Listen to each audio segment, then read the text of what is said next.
me finish from this Jerry Bowyer piece in Forbes, November 3rd, 2008. He says the banking system has already been partially nationalized. Bush and Paulson intend for their share purchases to be only non-voting preferred shares, but the law does not specify that. How hard will it be for Obama, a new holder of $700 billion in bank equity, to demand accountability and a voice for the taxpayers? He did exactly that. He wrote, the capital markets are not freezing up now, mostly because of what has happened, although community organizers' multi-decade push for affirmative action mortgages has done enormous harm to the credit system. Markets are forward-looking. Quick review of the socialist takeovers in Venezuela in 99 and Spain in 04 and Italy in 06 show the same pattern. Equity markets do most of their plummeting before the Chavezes of the world take power. It's not just equity markets, though, he writes. Debt markets do the same thing. Everywhere I turn, I hear complaints about bankers hoarding capital. Hoarding is a word we've heard often from violent socialists like Lenin and Mao. We also hear it from the Democratic left, as we did during the 1930s in America. The banks, we're told, are greedy and miserly, holding on to capital that should be deployed in the marketplace.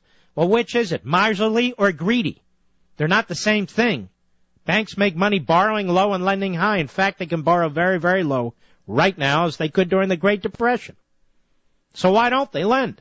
Because socialism is a very unkind environment for lenders. Some of the most powerful members of Congress are speaking openly about repudiating mortgage covenants.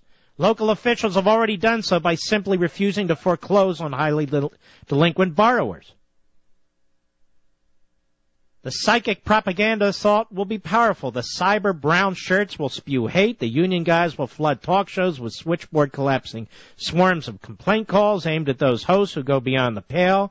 Their criticisms of Obama, in concert with pop culture outlets like The Daily Show and SNL, Obama will use his podium to humiliate and demonize. You've heard of the bully pulpit, right? He says. Well, then get ready, because you're about to see the bully part.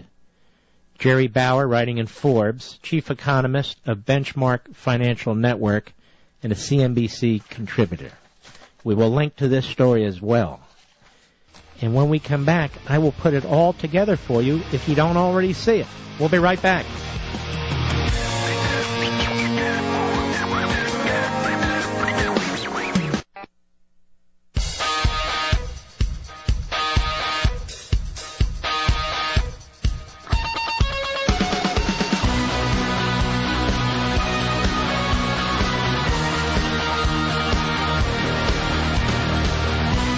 Rose, Pittsburgh, Sirius Satellite. You're going to help me bring this all to a head. How are you? I'm good, thanks, Mark. How are you doing? Very well. What is your question?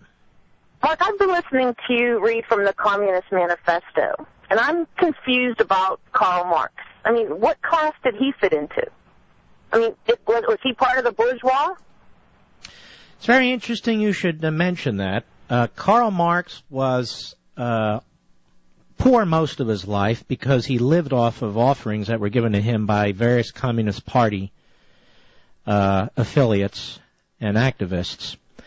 And for a good period of his life, he relied on charity from his buddy Frederick Engels, who got most of his money from his father, who would have been, yes, part of the bourgeois money changer class. And in fact, Karl Marx would play from time to time the stock market in London. And he didn't like to talk about it very much, and he played it because every now and then he'd like to make the money, and he'd kind of stash it away. But he had a lot of kids, and he was mostly a loafer, and he would write these things. And you have to keep in mind, most of these folks are hypocrites. They all view themselves as masterminds. So it didn't really matter, as far as he was concerned, what camp he was in. But he viewed himself as having an affinity for the so-called proletariat. But look at how sick he is. And this whole notion of communism is that we're really not individual human beings that can better ourselves, and sometimes we fail, but we can still pick ourselves up and help and so forth. We are stuck in these classes, Rose. We're either workers or we're abusers. And if we're abusers, we're never workers. And if we're workers, we can never be capitalists. These people, they dehumanize the individual.